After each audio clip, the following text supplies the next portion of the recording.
So these are the last sets of they don't alphas. After So all our children are old. They're old. There's a new generation for February. They are preparing them generation is waiting for them. All right, let's take part is what's been, they were giving packages, talking on certificate of first. Any other story in Nation? Let's move on quickly now to the Punch. NNPCL may cut crude supply to Dangote plant. They started scaring us again, these people. Shetima, governor's wives welcome New Year babies. 133 women, girls killed in 2024, based on gender-based violence. Dear Super Eagles goalkeeper Nwa Bali loses mom 2 months after father's death. 9 banks rake in 4.8 trillion naira on loan charges. Chai, Nima should take that story. That's like you always carry those guys. Lukarawa, Niger joint operations continue amid diplomatic row. Tinubu's tax reform will destroy Nigeria's unity, says Kano governor. I think that's worth reading. Focus on security, strengthen Naira, experts tell president. And Naira defies CBN reform, tumbles to 41% in 2024. Okay, which story? Okay. 9 Nigerian banks collectively earned 4.85 trillion in interest income on loans and advances to customers in the first 9 months of 2024. Imagine that. Better go and own a bank. 50, I'm telling you. Marking a growth of 114.95% compared to 2.26 trillion recorded in the same period of 2023. So they said Access Holdings led the industry with 1.13 trillion in interest income. And that was up 458.41 billion in the corresponding period of 2023, followed by Zenith Bank, FBN. The numbers are all in billions, of course. So I'm just going to name the banks that were highlighted. Fidelity Bank was next, and Guarantee Trust Holding Company, FCMB generated 317.53 billion in interest, and Stanbic IBTC Holding next. Wema Bank posted an interest income of 149.28, which was an increase of 76.8% from their 84.46 billion in 2023. It just shows, I mean, I would just like to see what this means, for, apart from the bank and the profit that they're making, but, for customers as well. How do you pay back, sort of give back to customers? All the charges food and you need to give out some gifts to customers. All right, so you have a story in Punch? Our goalkeeper of the Super Eagles. Oops, I'm supposed to go on a break. Okay. When we go on a short break, when we come back, we continue with our review. Stay with us. We'll be right back.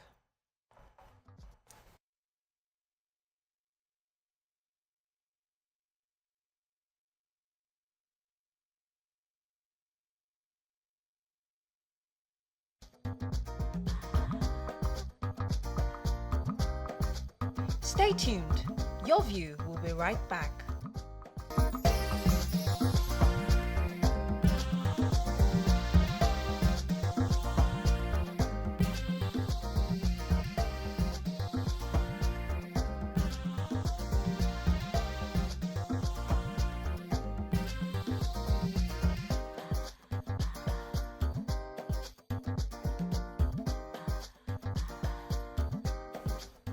Thanks for staying with us. We're still reviewing Punch. Let me take the human interest story. So it says here in Punch that no fewer than 133 Nigerian women, including teenagers and children, were victims of suspected gender-related violence between January 1st, 2024 to December. And this is according to a foundation femicide report. Punch gathered that the reports from the foundation's tracker on the dashboard said that it's a non-governmental organization dedicated to combating gender-based violence and monitoring cases of femicide across the nation. So they spoke to the founder, Ololade Ajayi, who confirmed on Wednesday that the alarming number of incidents was based on verified reports of gender-based violence from newspaper articles, Punch newspapers, and quite a number of other social media. So these are the reported cases. There's a very, very strong possibility that there are other unconfirmed cases or unreported cases. So the reports indicate that approximately 12 women were killed between January and March. Among the victims was a 3-year-old girl named Asia, who was initially reported missing, but later found in Bauchi State, and her body parts were dismembered. According to data, at least 9 women lost their lives to gender-based violence in April. One of the cases highlighted was Amina, a 100-year-old woman who was killed by a 67-year-old man, her son actually, your 67-year-old son Lukman Adedoju during a dispute over proceeds from palm oil sales. So a lot of gender-based violence, but it was important for us to just have that review, and hopefully the government can do something to help us curb the amount of gender-based violence across the nation. Yeah. So I have the story of a sad one too, the passing of the mother of our Super Eagles goalkeeper and the Chippa United goalkeeper, Stanley Wabali. He announced on his X page that, his mom had passed, and he said, "RIP mom, worst year of my life already." And this is following 2 months after his father was announced to have passed on the day we scored a goal when he was working at the last outing that we had. Sadly, a lot of people are condoling him right now. Sadly, this is a trying time for him. I just wish that he will be strong. Okay, so the federal government said they may cut the crude oil supply to Dangote Petroleum Refinery, reducing it from the current allocation of 300,000 barrels per day, except if there's a surge in Nigeria's oil output. This was what the Punch had gathered yesterday. It said the reduction is expected to take place as part of adjustments under the government's Naira for Crude initiative following the oncoming on-stream of the Warri and Port Harcourt refineries. It says both refineries currently operate at a combined capacity of about 135,000 barrels per day. The plants managed by the NNPCL commenced operations recently after years of neglect and successive governments. Now, it said the planned reduction of crude to Dangote refinery was also predicated on the necessity to ensure sufficient supply of crude all across all the refineries that are going to be working. Says this is aimed at boosting competition in the downstream sector, with the government facilitating this through the Naira for Crude initiative. It says before the initiative, the government used to allocate about 445,000 barrels per day of crude to domestic refineries. That's operated by the NNPCL. Now they are saying that they will have to slash it so that they can spread it across. Many of the refineries are going to pick up. They mentioned that the old Port Harcourt refinery is working. The new Port Harcourt refinery is almost done. Warri also joined last week. And so they are going to make sure that they are able to spread it across. So that may likely reduce Dangote. Yes, Dangote's. Oh, that's it. That's what we want, competition. So he'll be buying crude from other countries? He will mix. So, because they can't supply only him now. They have other refineries that are working as well. Okay, another story in Punch before we move on to Vanguard. Okay, let's move on to Vanguard. Economy, hardship deals huge blows to physical and mental wellness. I have no disagreement with governors on local government autonomy, says President Tinubu. Pope seeks debt forgiveness for poor nations. Tinubu's New Year's message divides Nigerians. What to look out for in African sports 2025. In 2025, God will crush Rivers' enemies, says Governor Fubara. Amen. This amen. Amen. Senate to vigorously scrutinize appropriation tax reform bills, others, says leader. Budget 2025, federal government has adequately provided for debt servicing. Okay, which story are we taking? Okay, I have the major headline. Go ahead. Even though it's really an editorial of doom, but I think it's also good that it's highlighted, like the impact of, the economic downturn. And it says that increased treatment costs is threatening healthcare delivery, economic pressure is straining family relationships, causing household conflicts. They're saying the brain drain is worsening, and social bonds need protection. It's just to say that because of the hardship, it's dealing a blow on our physical and mental wellness.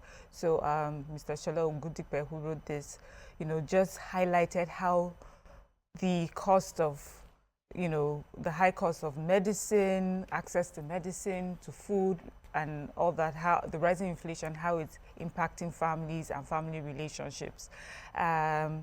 He says that a lot of families are going through it. It's affecting relationships between couples, family members, as they're trying to, figure out life and figure out these prices. They say the cost of drugs is making a lot of people now dependent on, home remedies or traditional or herbal doctors who are not able to give them proper prescribed medication.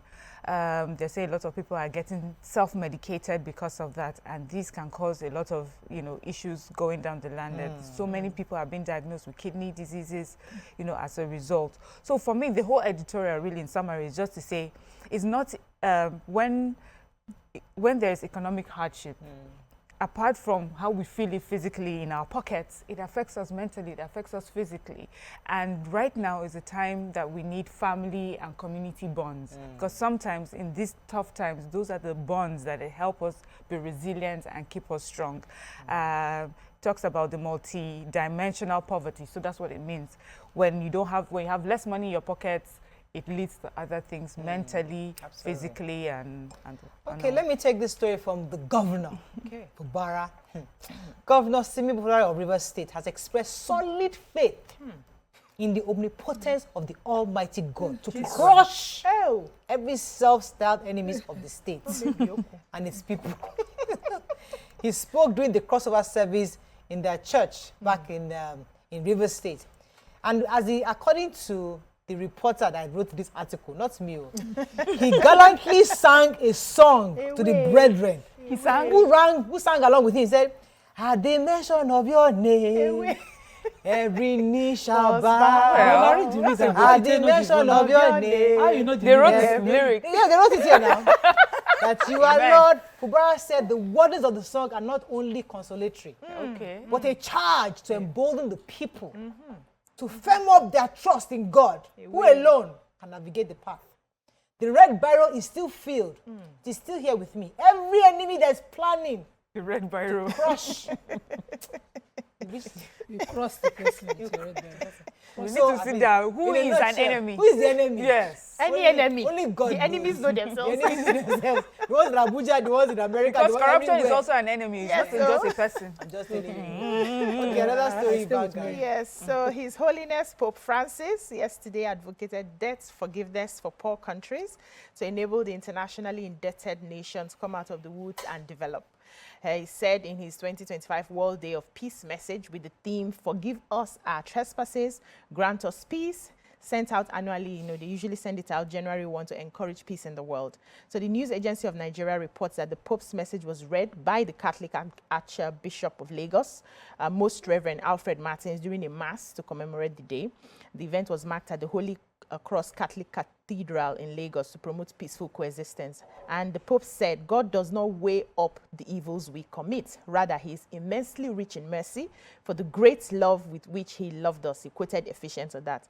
And he said that he also hears the plea of the poor and the cry of the earth. And according to him, hope overflows in generosity and it's free of calculation, making no hidden demands with the aim of raising those who have fallen, heal broken hearts, and set free those in bondage. And he added that at the beginning of this year, he would like to offer 3 proposals capable of restoring dignity to lives, enable people to set out anew on the journey of hope. And in this way, the first is the debt crisis that can be overcome, and all of us can once more realize that we are debtors whose debts have been forgiven by Jesus Christ. Then different churches as well gave their own messages. According to the leadership of the Christian Association of Nigeria, they said that politicians need to lead with transparency, compassion, and accountability.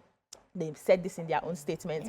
General Overseer of the Redeemed Christian Church of God also, said his own message. He says that this is a landmark year, and earthly helpers will be replaced by heavenly helpers, and all of that. General Overseer of the Mountain of Fire Miracles Ministry also said his own. He said he was urging everyone to offer more prayers to successfully wade through the new year, supporting people. So I like the one with the Pope Francis saying that the debts should be forgiven. Jesus has forgiven us all our debts.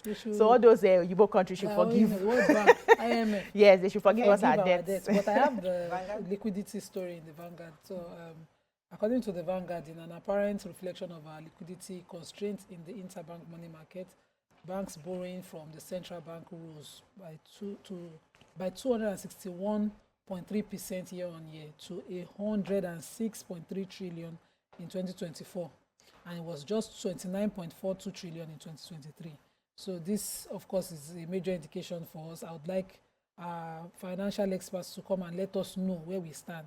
So they said the CBN has short lending windows for banks, namely the standing lending facility and the repo lending facility. And they said this standing, that the SLF, they do give it to the banks at an interest rate of about 500 basis points, and the above the monetary policy rates that they set for the year.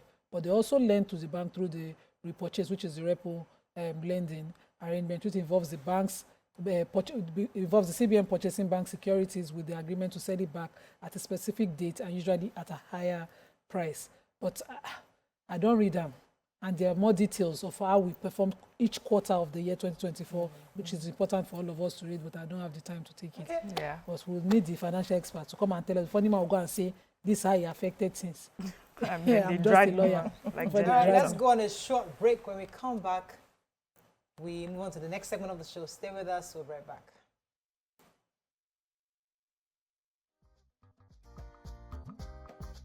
Stay tuned.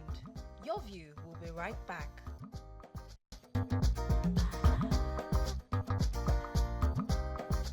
Stay tuned. Your View will be right back.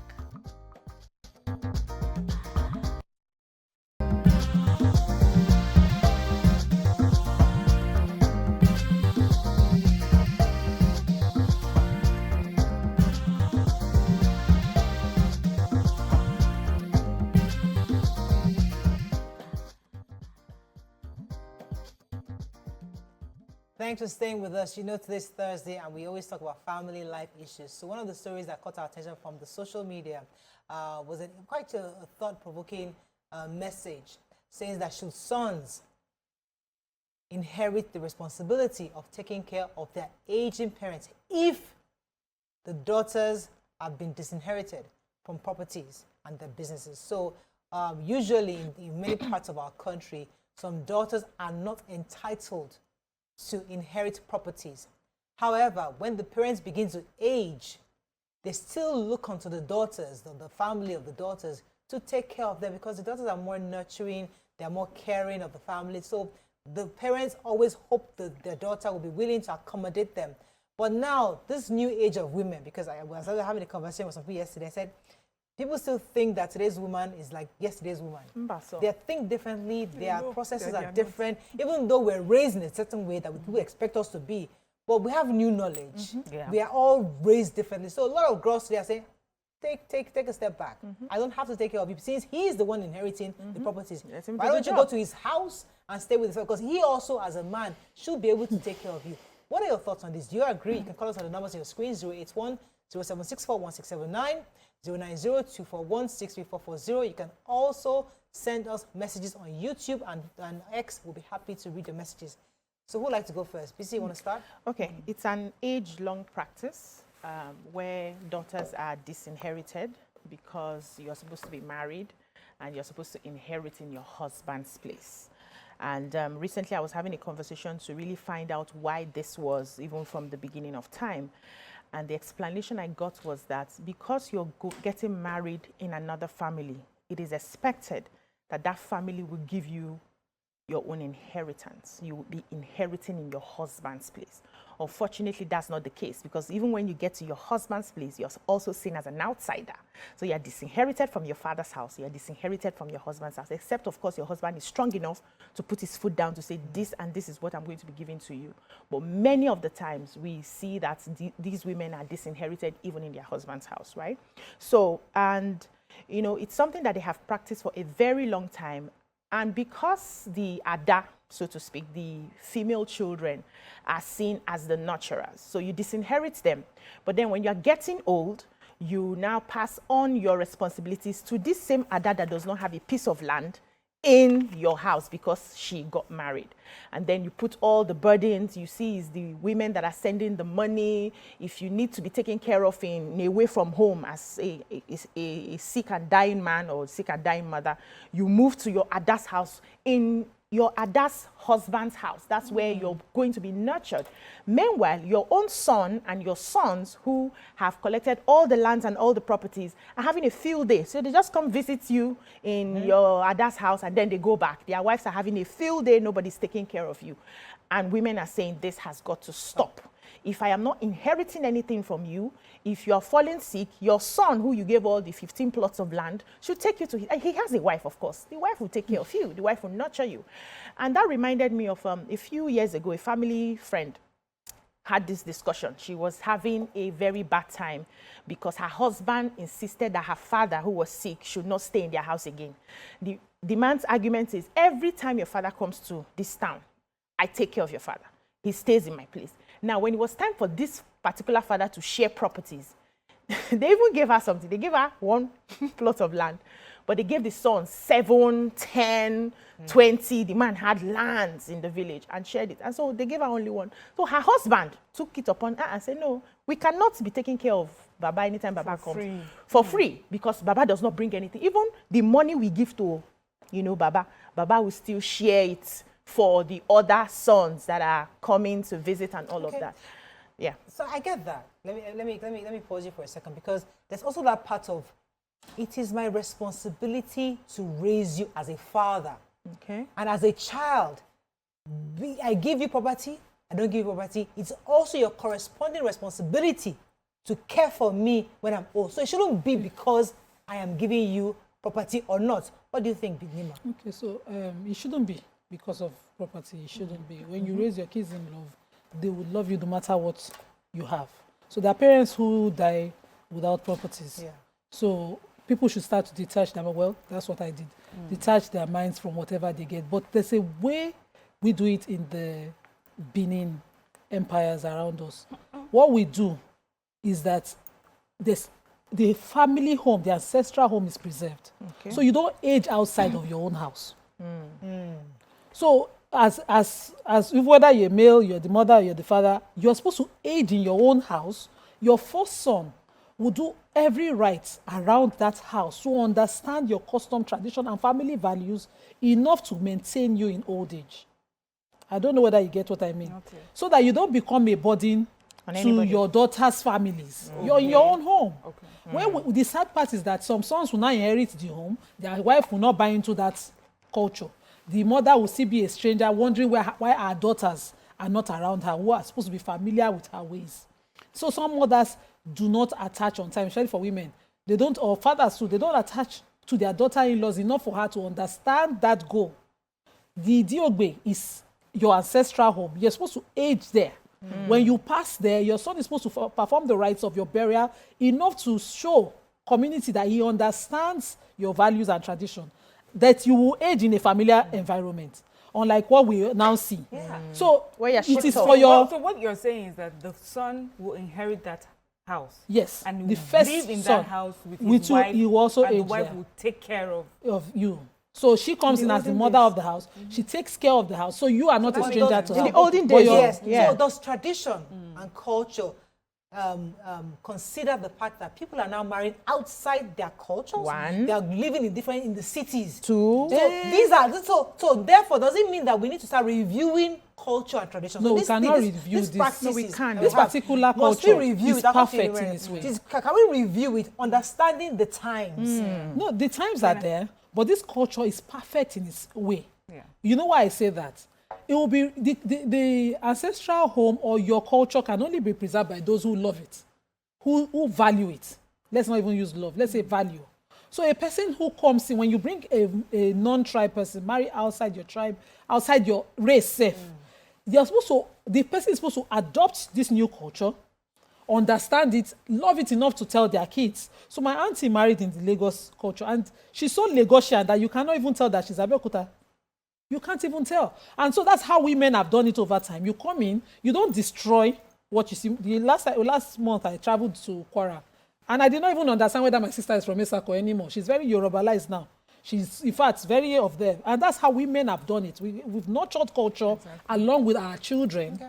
And so that's undervaluing that is what has led to this chaos that we are now experiencing. It's not really about whether the child is, which I disagree. A child, male or female, should inherit. And if you see in my custom, for instance, male or female inherits, they will tell you it's Islam. But then one uncle will now come and vary culture. Only one uncle. Okay. You know, and very not okay, yeah. So for me, you know, what BC and Nima have described is not something that I am that I can relate or familiar with. Of course, as a Nigerian, I have heard, that in some parts of the country we have these culture where women already know that when they're born, they would not inherit from their father's, property. And I've always found it strange, that the child that you gave birth to and you love and you raise and you did everything, and then you disinherit. Well, I don't know if it's a disinheritance because they don't see it like they're punishing you. Just that culturally you don't. Economically. Yes, you don't get anything. But I want to, like a lot of the things that happen in our culture. I want to believe that there must have been a reason, and even a good reason for why it was, created or was introduced in the first place. Maybe it was just a way of empowering the male child and empowering the name and making sure that the legacy continues. But I think what we're talking about is that times have changed, and there seems to be like an abuse of that culture to the point that women feel completely disempowered, So there's nothing, like we said, when we're talking about this, I don't want it to seem like parenting is transactional. I take care of you, and therefore, because I'm taking care of you, you give me the inheritance. Do you understand? I love you regardless, just like I believe that the parent loves me regardless. But at the point, the unfairness is, we live in times where sometimes the woman who is taking care of you, or the daughter who is taking care of you, is not financially strong. And you have a brother who, in my own opinion, when he received that inheritance, should not take it as inheritance for just himself and his wife and his children, but as a custodian of this inheritance. And then he sits down with his siblings and say, how do we distribute this so that everyone is empowered? And especially looking to our women or our sisters in the family who have the responsibility of taking care of our parents. What do we do?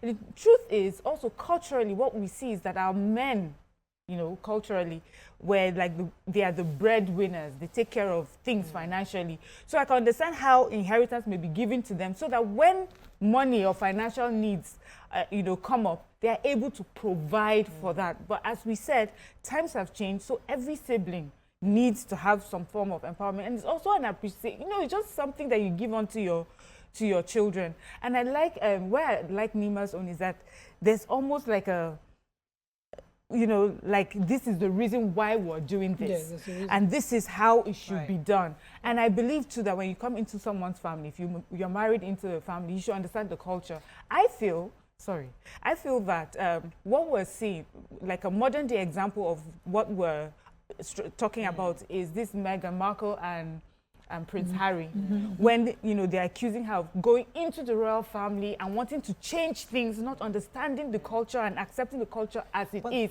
even though it's in modern times. And modern people are saying things must change. Exactly. If it affects someone physically and mentally, if you've seen it in the 21st century and it does not make sense, then let's sit down at the table and change it. And so really it's about, these are our cultures, no matter how well-intended or well-intentioned they were in the beginning, how is it affecting us today, and how can we change them and create new cultures that our children can imbibe, and we have a better culture going forward. Go on a break. When you go on a break, we'll be right back. Continue this conversation.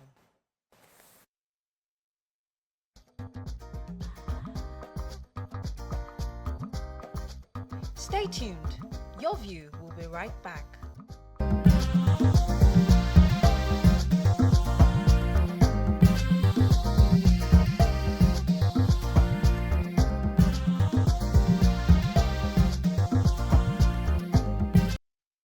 Thanks for staying with us. We're back.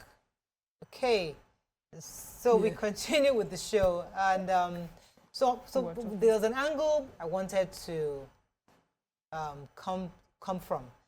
The fact that today's woman is questioning a lot of things. We're asking questions, we're reviewing culture, we're reviewing tradition, and we're saying that why are things the way they were? And we want to create our new normal, our new reality. And one of which is that I'm married to an Ekiti man. And if I'm expected to go to pound yam all the time, I will tell you, sorry, I don't know how to pound yam. So now if you're telling me that because I'm coming into your culture, I must pound the yam, I must understand that every single day, morning, afternoon, night is pounding. Because that's what our own forefathers did, our mothers, that's what our other mothers did. They did that.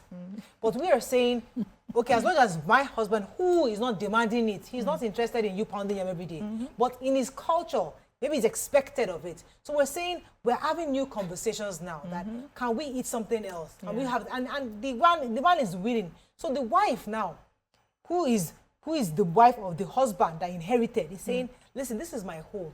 I don't want your mother to come and stay in my house. Don't say because you inherited all this land belongs to them. I didn't ask for it. You inherited it.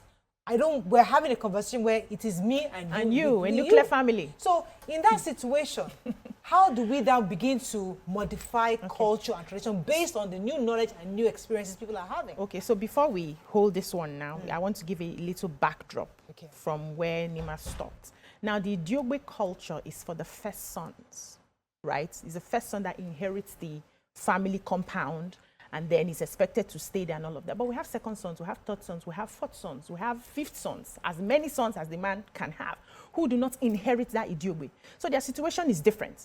They stay somewhere else, they buy their own land, they have their own properties, and they too, most of the time, move away from the village to the city. The question is, wherever you are, whether you are first son, second son, third son, you have properties and you have children. How do you distribute your properties to your children? Do you also disinherit your daughters? Because that is the culture, what is, that's what it's been what has been going on for a very long time? Or do you now say, no, as long as you're a girl, you're a boy, this is how I'm going to do it? Now, the Idiogbe, like my father now cannot for any reason come, he's the first son. He cannot for any reason come to my house to stay. In fact, when he comes to visit, does not stay more than 3 days. He's itching to go back home. If I have to sort him out anyhow, I have to send things to him. If I needed to get him a nurse when he gets to that age where he can't help himself, I'll need to do that. He won't come to my place. What can the Idiogbe live in the city? Listen. Idiogbe is not in the city. Can the first son say, I don't want to live in the village, I want to live in the city? He will still maintain the village. Yes, it's optional for I'm just giving an example. But he has brothers who are not the people staying in that house. Those ones are living in the city. So it's a different, it's not only first sons we're talking about every father who is giving inheritance right now. Those ones are living in the city. Anybody can choose to stay in the city. We also have poor people who do not have anything to inherit, who had to find their way, grow their status, get to a point where they are disinheriting again their daughters. Those are the people we're also talking about. Now, it's not like you inherited family compound. You built your own. Now. Can we begin to review culture? Exactly. Hold on.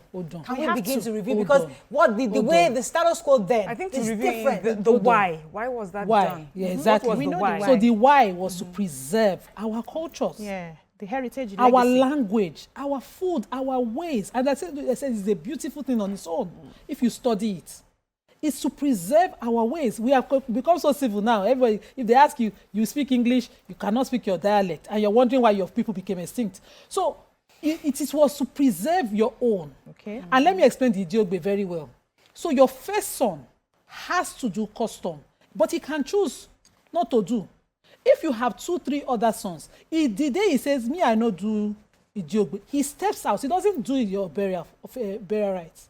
He steps out, his younger brother or uncle comes in, and the English practice it. Who have restrictive clauses? Yeah, they do. The English have restrictive laws when it comes to their feudal rights, land and all of that, to preserve it within the home. So for instance, you have 7 lands. Once you give your daughter, I'm not advising disinheriting daughters. I inherited under Islamic law. But you give your daughters, you give your son-in-law, who ordinarily, because in patriarchy, controls everything. But if you keep within your sons, you can actually have your nephew, grandson from your daughter come back home. So my dad, for instance, my grandma was orphaned early. There were just 3 girls. So she married quite early into my dad's family. But when my dad was grown, her uncle, who had inherited so many land and became so very powerful because of land, said, are you not so person's son? Oh, come and see me because there's land here.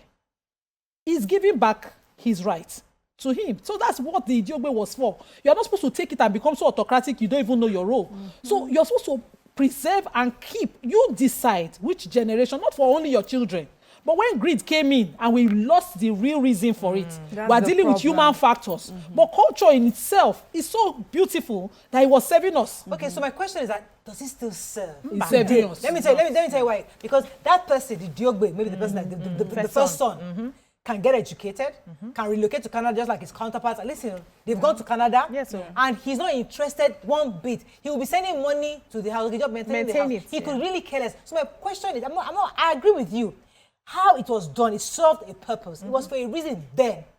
Today, 2025, is it still serving? How do we modify it such just that explained we that. still preserve that culture that I you're just talking about. explained. I mean, I'm just You saying allow that, another child to carry they're the all load. going to If all of Canada. them They are don't want not to going. go, No, we have Canada. Nigerians in Uncle, Nigeria now. come. Everybody has not gone to Canada. Everybody have Wait, not No, gone. no, How no, many no, of I'll let us you go? respond in a second. Okay. My father-in-law has houses in Ekiti and Ife. All the children have gone, they're not there. No I problem. don't know the last time that my husband would go and Yeah. stepped into that place. But he had. Imagine if it was a Diogbe. Who's good? Is there cobwebs checking out there? No, I think we're limiting Missing, it. yeah. What I think is, if you can't take, if no one in the immediate sell family it. can take that responsibility. There are cousins, there are nephews, there are Yes, nieces. yes. There are people who are still in there.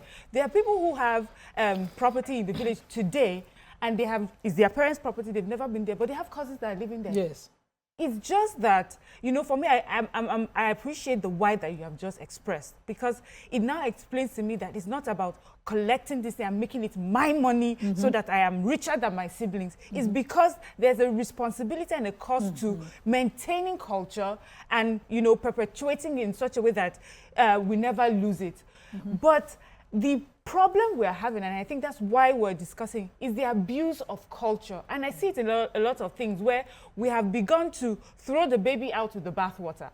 If we don't understand the why of something, we will not address the issue we need to address. Can we preserve the culture in a different way, Mariam? No, we can. And I think this is right, where we say, if the immediate person cannot take over, the next person who is interested can, or the next person, as long as that person is a family member, it's okay for you to be the person that inherits, but not inherit in such a way that you disempower everyone else. So that is where we're talking about is, okay, and then you're talking of someone who marries into the family. You must understand, this is the culture that you're marrying into. These are the conversations you have. Is this something I can live with? Look at, the reason I keep referring to the royal family in the abroad is because theirs is the most popular one that we can look to.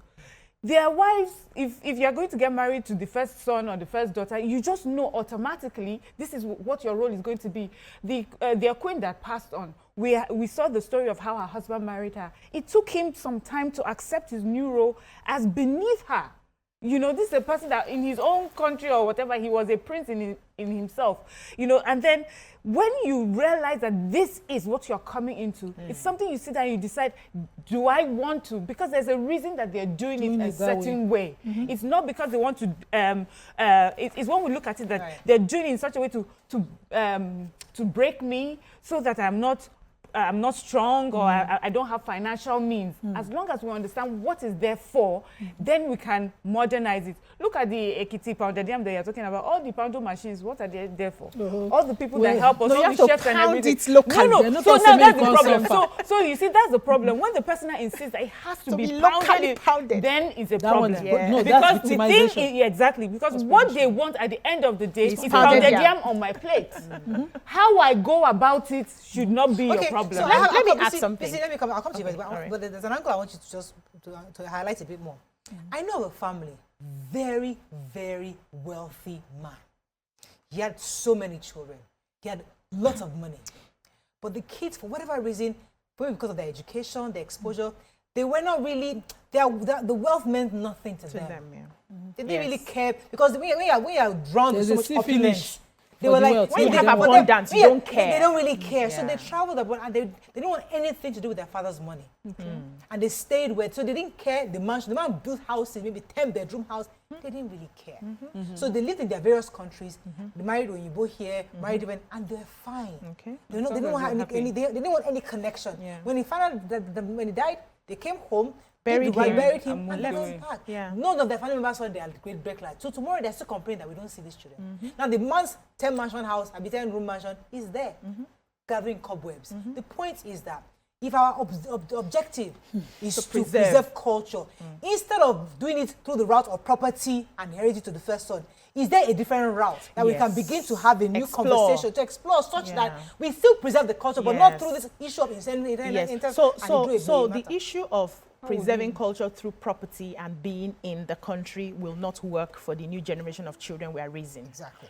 So we need to find other ways. And one of the other ways that we find is language. So no matter where you are, you should be able to speak your local dialect. And that's why parents need to get to work.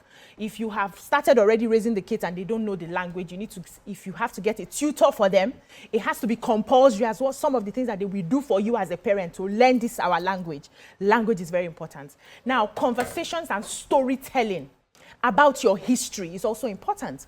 Many of us don't even know our history. So we need to start asking our parents that are still alive to give us that story. We need to pass down the story to our children.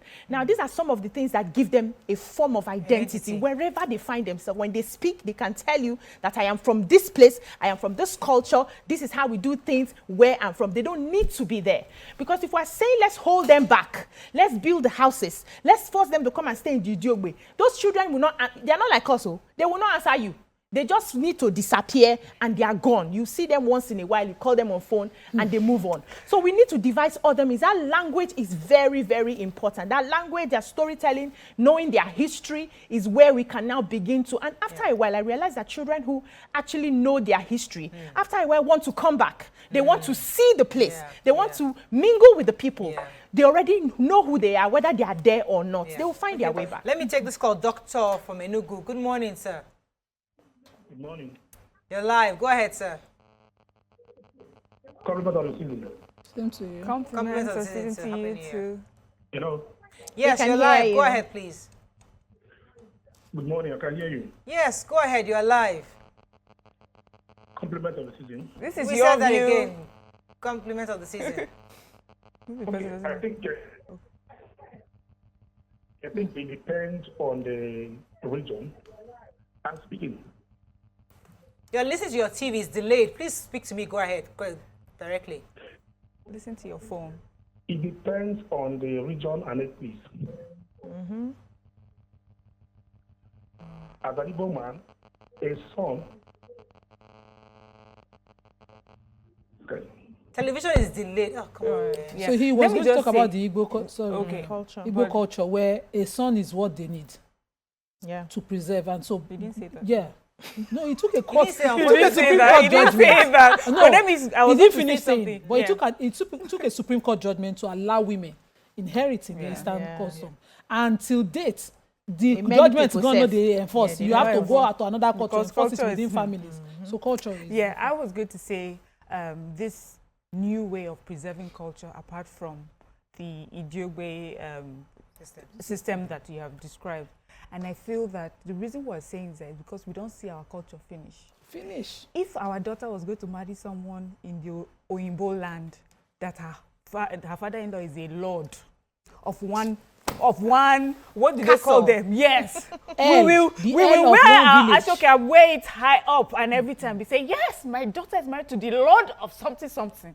But because it's in the backyard of your village, That's it finish. it's now, we're traveling abroad. We don't live here anymore. They would go to the countryside, sit there with all their people, Mero, and and they God bless you. respect it. Yeah. Of course, times are changing, so things have to be done in such a way that it is fair and it is, normal. But we're looking down on our culture too much, and I feel that yes, there are different ways to preserve culture. I think, but this is one of the important ways. Where let's look at it. It's not just a right. It's not just, a giving. It's a responsibility. It's heavy. Thank you. It's not easy. That not person has to very understand, you know what, I'm going to give up something to do this. Yes. But I'm doing it for posterity. I'm not doing it for today. And whoever is going to be a wife or part of this family needs to understand this and is willing to make that sacrifice. Absolutely. So I now, add something? I absolutely like that. So, idea. We God like bless it you. too. Wait, Wait, wait, make I us really finish. Wait, love hold that. on, Bisi. So it's a duty. Okay. it's a It duty. comes with your birth. Wait. I'll let you go. I know you want to come with a friend. I Wait, won't calm know. down. I want that her point. I want you to Is- sink in properly. I want to Because- build on it. Yes, so because there are people listening right now, and they'll just fall in love with John. yeah. They're forgetting that John He's is from somewhere. somewhere. Yeah. And that your love, is a responsibility in falling in love with him. You're going to go to Diogbe. So when Bisi was talking about language, Mariam sort of took my thoughts out of my brain with what she said, because I was going to just counter it like that. There's a see finish, as Mariam said, and it's a duty. You're born into it. You see it, you love your family, you want to continue it. There are things we can change. Can we talk about the things we cannot change? We cannot not want the Idiogbe. We cannot not want to be in the Benin kingdoms, the communities where we are from. What we can change, you can say, my father built his own as mud house. I want to renovate. I am now the head. I'm the first son. You don't have to live in the Idiogbe. You take your time as Easterners to go home for certain festivals. You know your custom, you know their festivals. They cannot be doing EBA Community Day and I will forbid it as the first son. Do you understand? I will be in the village. I know who is king. I'm in the council if my parents are... My husband, for instance, is a kingmaker in his waiting. He's a first son. And I always say to my son, you're a kingmaker. Be ready for it. Now, my son doesn't speak language yet. He doesn't even know these things. But because I am saying it into his subconscious, if in the future it is in his 70s and the family says you are the eldest now to make the king, he will understand that from the Ogbe kingdom, this is what we do. The Ogbe family, this is what we do. So that is why they own family. We too have titles. We have lords, kings, members of council of our village, of our places where we are from. When we watch it in English movie, we understand it. When it comes here, the ballet is still finished. Because all they do, the Omonile thing, everybody's just selling land. It was supposed to be that your farmland, your 10 acres, your 100 acres of farmland still produce what your family is known for producing. Right. If your people are young farmers, you're young farmers. My cousins don't sell land finish. I want to call them out. Dr. Kayode, you're live. Thanks for calling. Hello, good morning, Dr. Kayode. Hello? Hello. Good morning. Yes, you're live. Go ahead, please. Good morning. This is Mr. Ayo speaking for Abuja. Yes, go ahead, please. You're live. Thank you. Good morning to you, ladies, great minds. Good morning. Program very interesting and very interesting. Thank you, sir. You see, the topic is quite interesting, and I think we'll have to be logical about it.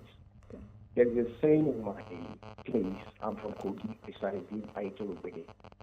They tell you that Omotoba Soleno Oswakuyako, meaning that if you leave your origin, you are bound to suffer. That's the summary of it all. Now, let me go back to the topic. Are men supposed to inherit? This program, the topic is actually logical, if I may put it that way. Why I said it's logical is this. I am the fourth son by virtue of death, because the senior one died. I became the first son of my own parents. Now, let's assume my dad now leave a property to me. I am married. My wife does not have rights to inherit anything from her own family, right? Now, when the property is left to me, logically, whatsoever I own also belongs to my wife. Is that not so? Yeah, logically. So logically now, she has gotten part of her own inheritance. So there are things I feel we shouldn't try to change. If we try to change it, we are bringing more trouble into ourselves' life and into the country. Logically, can I ask you a question? Logically, go on. If your wife leaves you, maybe you guys separate, logically now, does she go with any aspect of the property? Of the property? Yes. Do you give her anything? If I claim I own something, like I got married to my wife legally, traditionally, and otherwise, church. So the three practices of marriage I did. So whatsoever I own, if by any reason it comes to a point of divorce, my property will definitely be shared. Okay. You get it? Okay, that's you. I don't pray to get to that point. That's you, but that's not the culture. Yes. So let me add a little thing. Are you there? Can you hear me? Culture, I'm with you, please. Yes. Yes, I want to add something. So one of the reasons women started, fighting this was the fact that even in their husband's house, it's in name that you own anything. If anything happens and there's a separation or a divorce, you go empty-handed. So you are disinherited from your father's house. You are disinherited from your husband's house. That's how it has been. It's just a few men who would give you something, which I hardly see anyway. But that's how the culture has been. And so that's why they're saying, you give us something. In terms of culture. Hello, I'm not. Yeah, I can hear you. Go ahead. Okay. Can I go ahead now? Yes, please. Yeah. Now, this is in culture. Culture as my own culture. I can't speak for others. Okay. My own culture is whatsoever I own, even if it's inherited or not, my wife owns part of it because I have a child too. So if you tell me I own this property, logically again, I'll be passing on to my first son or my sons. You get it? So there is no way you will tell me that my wife doesn't own anything. If my son owns something, it's also my wife's own. Okay. Thank you very much, Kadi. Yeah. Yes, I was going to say something, and you know, we're talking about this Idiogbe, and sometimes if you don't experience something, you will not have a proper understanding of what goes on inside. I was raised in Idiogbe. My father was the first son who inherited everything, so he's still in his Idiogbe till tomorrow. He's the Diogba of the family, and there are certain things in preserving our culture that religion came and made evil, watered down, made evil. And so people who now gave their lives to either Christ or became Muslims had to do away with certain things. To be a Diokba in a royal family, there are rights, you have your gods, you have your rights, there are things that you perform. Yeah. So when my father became born again, he decided to stop performing. So I grew up performing rites. We tie our kwacha and go to the river. I grew up with all of that. I grew up as an idol worshiper at some point, and then moved to Christianity and all of that. So we would do all of those rites because it was his responsibility after his father died to take over and carry on with the family traditions, right?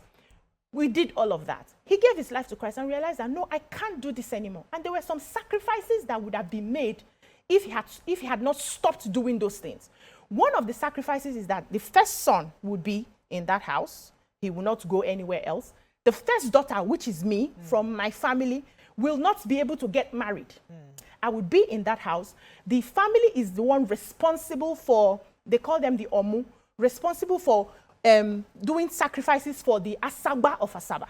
That was my culture. So I would be performing those rites. And because I'm supposed to be in that home performing those rites, I cannot marry, but I can have children. Oh. You come meet me in my father's house, give me bele, I born children, I stay there, but I cannot go to another person's house. Those were some of the things that he had to let go of so that he can move on with Christianity and save us from that. And he told us, I don't want you people here. There are so many eyes here on you people. Stay far away so that you are protected. No, my brother will not wake up tomorrow and say he wants to go back to that place. So there are certain things people, especially in our culture, that because of religion, yes, people run away from. So if you are saying we have to go back in preserving that culture, we don't want to go back to those things anymore. How else can I preserve my culture? I personally, I know the history of Asaba. I know the history of my family. I speak my local dialect. The prayer now is I can help my children learn some of those. You cannot, even if I live abroad today, you cannot make me regret being a Nigerian or regret being an Asaba woman. I know my culture very well. And I dress in my culture most of the time. So, and I do. So I still have my culture with me. I don't have to be in my village. I don't have to be in Idiogbe to be able to represent my culture. Thank you. That's what I'm trying to say. Exact example. Fantastic. Let me take Gowon. Good morning, Gowon. Thanks for calling. You're live. Hello. Yes, you're live. Go ahead, please. Good morning. Good morning. Happy New Year. Happy New Year to you too, sir. Yeah. Yeah, please, I'm a first-time caller. Welcome to the show. So in respect of this and your hot topic for today, I just feel the need to also make my own comment because I think the African culture really needs to be updated. Over the years, even Christianity, there was certain as in what they actually believe, where they interpret certain things. There was issue of exclusivity that it is without, there is no salvation outside the church. But with time, there is need for ecumenism. So the point I'm making here is that Hello. So I mean, I'm happy you gave us that example because that's some of the conversations modernity brings up. So it's one thing to preserve a culture, but there are so many factors: religion, relocation, the exposure to some level makes people think, okay, I don't want to be part of that because So I'm exposure right now. What BC highlighted is the spirituality of it, and I have seen people. I mean, especially the Yorubas, you hear them, even the current Oni, you know, where they'll come into ascend their seat and say, but I am coming with my religion, or I'm educated, and therefore these are the things that you see going forward for my people. They will go to schools because I'm educated, or because I'm a Christian. This is what we will do going forward. Of course, it's not easy. They meet a lot of challenges, but if they're able to show that it is better for the people, you see this continue to change. Just as the last caller, Gawan, was saying, is that, you know, we need to update. We cannot keep staying the way that we used to. Even the ones that we're looking at in different parts of the country, if we see how they did it in the 17th, 16th centuries, it's much different today. So definitely change needs to come in. Change that shows that that recognizes human beings. There used to be a time we used to talk about human sacrifices. How dare you today? Do you understand? We have evolved. We're growing. So for me, the spirituality is one end of it. The cultural, what we're talking about, the language, the way of life, you know, and some of those things. That's another part. And I feel that we can still do, like I said, we can still do that without throwing the whole thing away. You know, that you live in a different country does not mean that the next generation or next relative cannot take it. We have seen we've seen in our storybooks where a child is supposed to get, you know, is supposed to take the seat, but he's unable to for various reasons, and then a cousin somewhere takes it, a nephew somewhere takes it, or even a child that was born outside the community for whatever reason comes in. The idea is this culture, this way of life must be preserved so that the generations to come do not lose it. I think we've all agreed that we have to preserve it. It's just the method in which it's preserved that we never dispute. Let me take this call. Francis calling from Akwa Ibom. Thanks for calling, Francis. Yeah, thank you. Good morning. Morning. Let me sound like I'm a first-time continuous caller. First-time business scholar. Business scholar? When you Okay. when you clap the hand, it's sweetening me. So that's why I have to say first-time continuous caller. Now, our lady from Delta, she made a very valid point that I was like, I felt very emotional because this whole tradition of cooking tradition, people made those traditions. People made them. Some of them were made out of ignorance. That we cannot continue to uphold when we believe what we believe. My mom was the president of her age grade, where they play masquerade. And there are a lot of things attributed to that masquerade. At a point, she told her people that I will no longer be part of it, not because she will not be part of the age grade. But when it gets to the masquerade angle, she will not be there.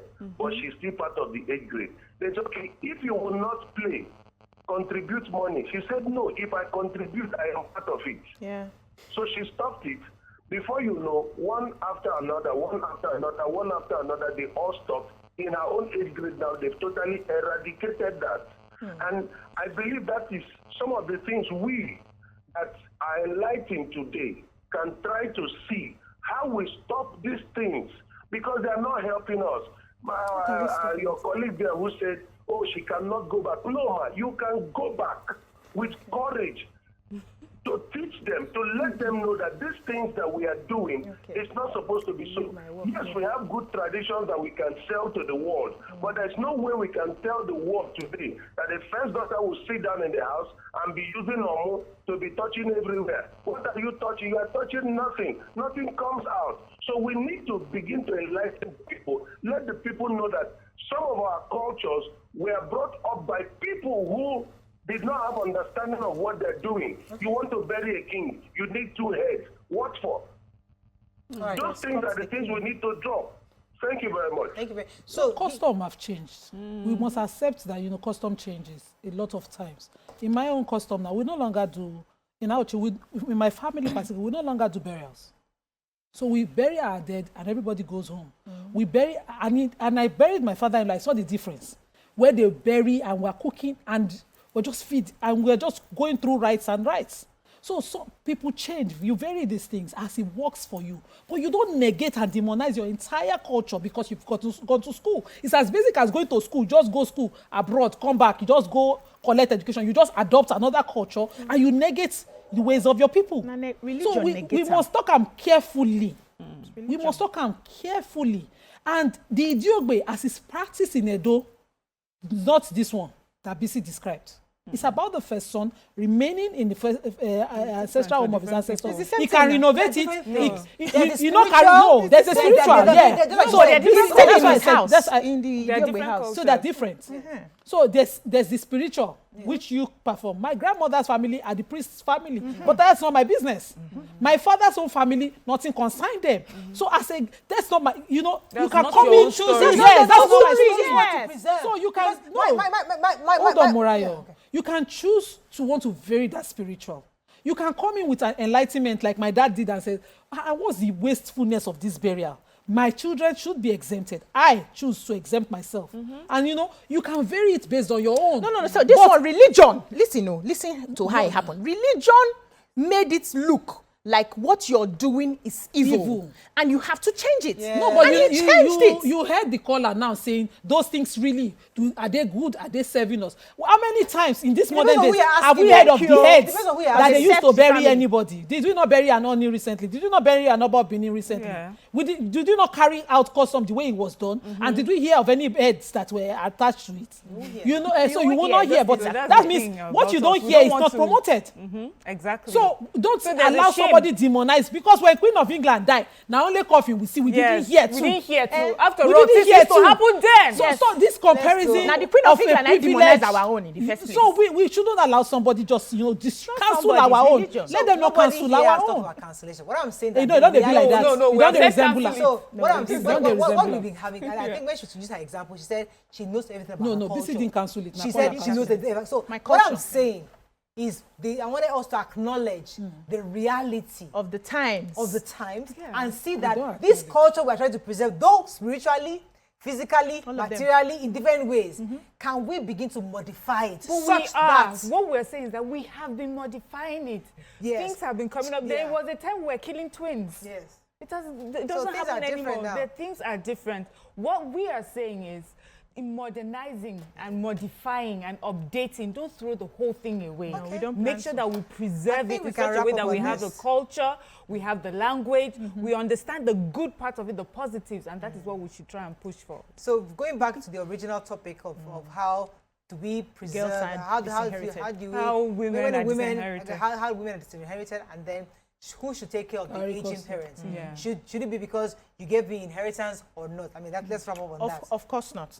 It's not. I would love you as my parent. You brought me here. You raised me and everything. Whether you give me, they did not give me. So I know I'm a daughter in that part of the world where they disinherit women. So I wasn't given anything. But it doesn't mean I will not step in and do what I need to do for my father because he raised me, right? But I would have wished that it was different, because growing up I always felt that I was less because I was a woman, and I would not want any of my girls to feel that same way. So I've learned that lesson, and I don't want to transfer it to my children. That's the conversation.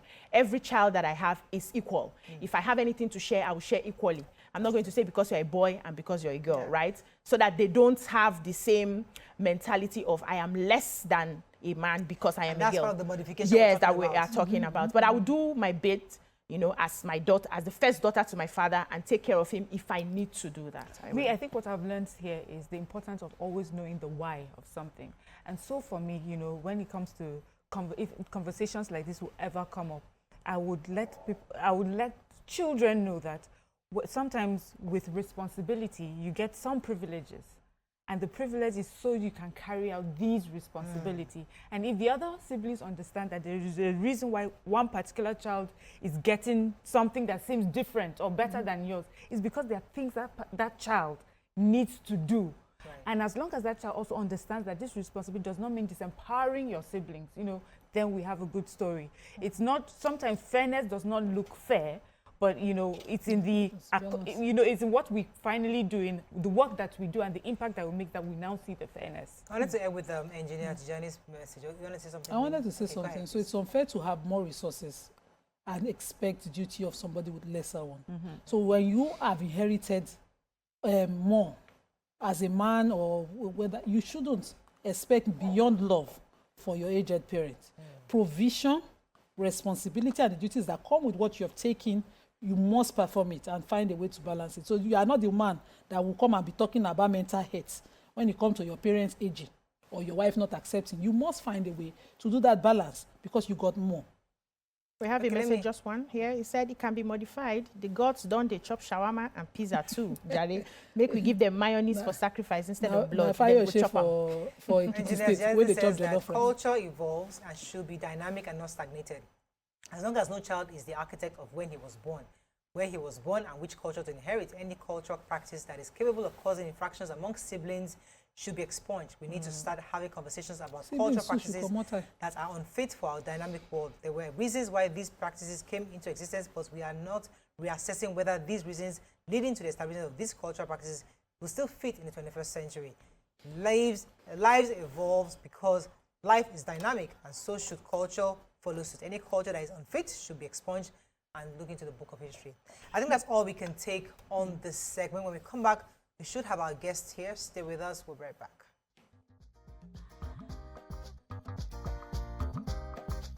Stay tuned. Your View will be right back.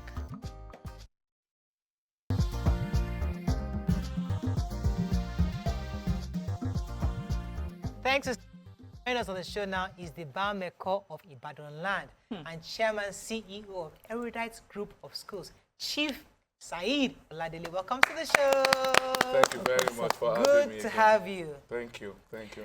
So, we saw online that a very, very important Canada-based Nigerian researcher and critic, Dr. Olatunji, had mentioned that you're one of the most honored member of Ibadan, person from Ibadan, and he said that you are an Ibadan indigene whose time has been a man of integrity and diligence. You're the most honored.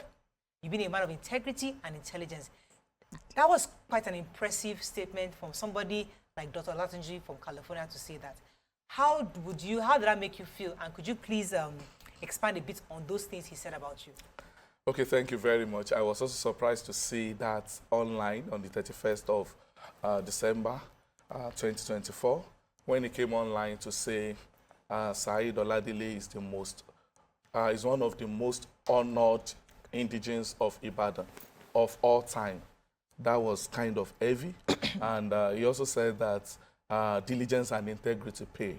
So having such a statement from a researcher and critic actually was not a small thing to me. I was really, really glad, and I felt really, really honored by the statement. I think to start with, talking about each of the three important expressions there, one of the most honored Ibadan indigenes of all time. In 2023, when my school set a world record in Cambridge A-level as the only school throughout the whole world, May, June 2023, Cambridge A-level, as the only school throughout the whole world that recorded 100% passes in Cambridge A-level within the world's shortest preparatory time. So, Cambridge A-level standard preparatory time is 2 years, but in Nigeria, it's done for 10 months or 1 year, and in some places 2 years. But in our school, I said, what's there? Let's do it within 4 months and 6 months. And we did it, and we recorded 100% passes. None of the students failed a single subject. Wow. That attracted the attention of the media, and the big people in Ibadan got to know, and that was how I got invited. And the Olubadan said he was going to give me a chieftaincy title. I didn't know something big was coming until they pronounced me at the first Bar Meko of Ibadan land. And after that brought me to the limelight, the Central Council of Ibadan Indigenes, which happens to be the umbrella body of all Ibadan Indigenes worldwide, clubs and associations. They also came to confer this thing on me, Grand Ambassador of Ibadan Culture, GAIC.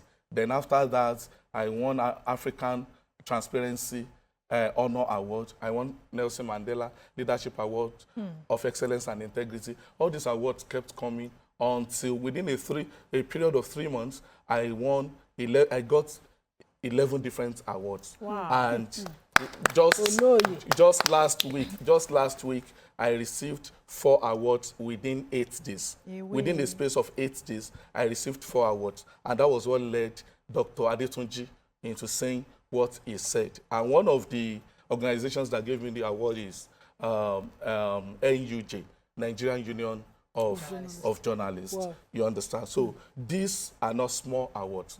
And I think that was what led him into saying this guy is one of the most honored by the indigenes of all time. I feel honored and humbled at the same time with that expression. Now, talking about the integrity he mentioned, yes, everybody knows that, and people keep talking about my integrity. To God be the glory. In 2002, when I worked with the organization I ever worked with, so people used to call me Mr. No Bribe, Mr. No Bribe. And 3 years ago, when some of them saw me, they said, are you still the same?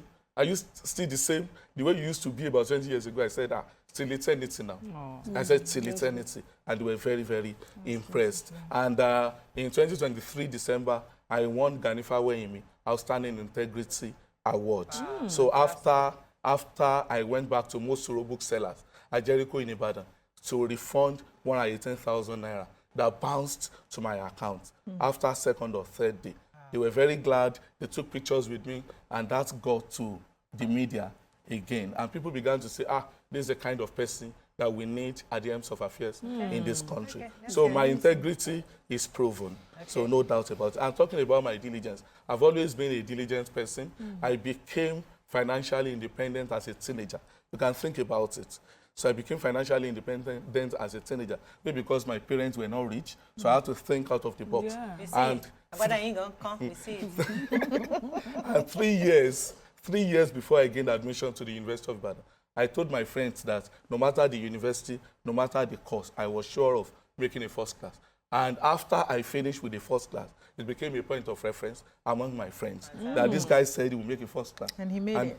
Okay, and let's he get made a the few more first questions class. for you. So Let's that's get a few more questions for you for some time. okay. You don't want me to I want give you to another guess example? the Okay, let me stop. Okay, so you know, I like in a that. time where integrity is even seen as people don't even appreciate integrity so much. It's good to have a young person who has proven that integrity is important and who is also recognized for it. You know, so how do you see, you know, the youth of today and the role that they should play in politics? Well, I want to say that the best thing that can happen to Nigeria or any country is to give the youth a chance, because they possess the vigor, they possess the energy with which they can drive development in any country. You can imagine the president of France, how old is he? So I want to just say that if we allow youths to also get more functional within our system, the system is going to change. Yes, people can say, but we have tested some youths and they have failed. Yes, my answer to that is that the kind of youths you give chance will determine the kind of results that you will get. You understand? Yes. When a youth in his previous organization that embezzled funds in his previous organization, so went to his state, settled the elders, and became governor. So if eventually that youth embezzled further, so who do we blame? Or a governor that gave his state a very vibrant young person as a youth commissioner and did very well. And during the second tenure of that governor, he zoned it to another community, and the community gave the governor somebody that could hardly speak English. You can imagine, do we blame the governor? Do we blame the young person? Do we blame the community? There are a lot of intrigues when it comes to youth performances. But I strongly believe that the best to happen to this country is to give youths a chance. So, may I have your gist? I know that prominent or your people have been coming to you to run for an office in the 2027 elections that we are expecting. I also have your gist that you were tagging along, saying no for a while before you recently accepted to run. You know, and based on what I see of you when you come on the show and the quality of your person, you know, excited that your people have been coming to you. I just want to ask, you know, what did they see in you as a person, you know, that they keep choosing you over? Well, thank you very much. You know, you don't see yourself. people see you more than what you can think of.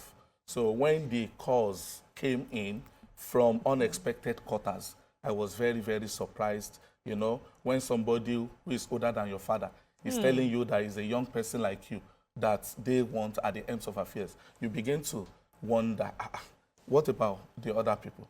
So what I can say is that these people looked at my antecedents. You also spoke about integrity, so we spoke about diligence. What else do you think they will be looking for in somebody to steer the course of their state? You understand? So basically what I can say is that beyond my integrity, beyond my diligence, beyond my competence, I also have a principle of fairness. Wherever you put me, I am fair to all, irrespective of your region or your religion. In fact, those two words that I mentioned, they are the key tools that politicians use today. So some people, for their selfish interest, they will be claiming to promote the interest of their region while they are fighting for themselves. You understand? I was recently asked a question by some kings of a particular region. If there is a matter between our region and your city, Ibadan, where will you stand? I said I will stand on the path of justice. And they were very impressed with my response. And also on the issue of religion, that some people, today, politicians that do not belong to a particular religion, they will go and borrow names of people in that religion just to deceive people into supporting them. And they are so far from that kind of community. You understand? So in my own case, I believe that this should not be tools to be used by politicians. We should focus on integrity. We should focus on competence. We should focus on things that will make differences. Like now, as a Muslim, so if you are fair to people, people will definitely love you without looking at your religion. I'm running a school.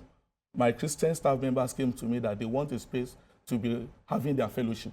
And I granted it. And up to today, our Christian students, they're having their fellowship. Some of our pastor parents, they come over to worship with them. Sure, you understand? So if you are fair to people, if you are nice to people, definitely, people will support you without looking at any sentiment of region or religion. Yeah. Thank you. So going by your activities online, it's very obvious that you are pro-APC. Sure, I'm a card-carrying member of Exactly. APC. So what gives you the assurance that Mr. President will prefer you to be a well-known politician? Well, that Mr. President will prefer me to well-known politicians. I don't have any doubt in that, because Mr. President himself is a believer in youths. He's a lover of youths. This is somebody that became a senator at the age of 40, that became a governor at the age of 47. So I strongly believe that Mr. President would support a youth with proven integrity, especially a first-class product from Nigeria's premier university. First and best. Sorry for those who didn't attend you. So Mr. President would prefer a youth that has a high dosage of humility and at the same time a youngest chief of the largest city in West Africa. How can Mr. President trade off such a person for another person? I thought it was the people that choose, not the president. People that choose. Mr. President and the people. So the party leaders, they have a say on who become, but not just the party leaders. Mr. President has his own influence, has his own endorsement to also make. So being a youth, my academic background, being a chief, a young chief, everything is just working for me. And I believe that Mr. President, by virtue of his integrity, cannot say a no to me. Okay, so what has been your biggest disappointment since you embarked on this journey? Because it cannot be that Nigerians did not do something. You know, Nigeria is a very funny place. One day somebody said, sorry, this thing that they asked you to do, you that you don't have 10 billion naira, you better go and sit down. And I was sad that our politics has been unduly monetized. This is the same set of people that will come later to say that politicians they are just deceiving them. They are not delivering on their promises. Now, unfortunately, when you feel that somebody must have 10 billion, let us even assume that you don't have the 10 billion naira. Why must it be a big deal? There are a lot of Nigerians out there who are looking for people like me to support. You understand? But this same set of people that are suffering, that people are thinking of bailing out, they are the ones still asking politicians, candidates or aspirants for money. Now, by the time these people are running for election, they will do everything possible to get their support. So when they get the support, when they are running for the office, You will hear that today they have built a church, they have built a mosque, they have sent people to Jerusalem, sent people to Mecca. Yeah. So everything they are doing, they know that they are not true to themselves. But so they want to do it to have their way. The obvious questions Nigerians are asking, like, what exactly would you like to run for? Because you're a young person, obviously, you want to run for office. What's your desire? Do you know what people called me to come and be governor of my state, but me, I cannot tell you that I want to run because the electoral law does not permit anybody to talk about this right now. You understand? But what people in my state called me for, as she said earlier, was come on board, we need a young person to handle the affairs of the state. Okay. So this 10 billion naira we don't have, you know, politics in Nigeria is expensive. Yes. That's the honest truth. So you don't have to have it in your account. You can have it in resources, in people. Do you have people around you who would back you, put their money or where their mouth is supporting you? Well, I do not have any doubts that there are many good Nigerians who have been looking for people that they can truly trust, you know. So I don't have any problem that by the time we need the 10 billion, we get more than the 10 billion. You know, the Yorubas will say, so you understand? Okay. So one of the things I like about this show is that we're very real, but true. And I know that you are obviously a young person, diligent, in demand of integrity. You're well honored. You have good experience. You have a good track record. Yes. So no doubt we understand your desire to get into office because that's the idea. We want young people to get involved. Right. But can you paint us a vision? What do you see as a leader, as a potential leader? What do you think? What do you feel? Where do you think you can take your state to, or in any capacity? It doesn't have to be. It could be any. You could be as a senator, you could be a local government chairman, you could be whatever it is. As a young leader, what kind of vision do you see for anywhere you may occupy in future that you want to take your people to? Thank you very much. Unfortunately, what our people see as development is not development in the 21st century. So these days, if you hear this politician, they will say, oh, I've put solar, I've erected solar power here and there. Development has gone beyond that level. Okay. Many public schools, they're still writing questions on blackboard, exam questions, not normal classwork. So they're still writing exam questions on blackboard. When their mates, their peers are already making things happen using the knowledge of deep learning, machine learning, artificial intelligence, building robots, you understand, to make our world better. We are very far behind. Our politicians need to learn that one day our people will wake up and it will be a big challenge to them because what they are throwing to our people are the crumbs, not what our people deserve.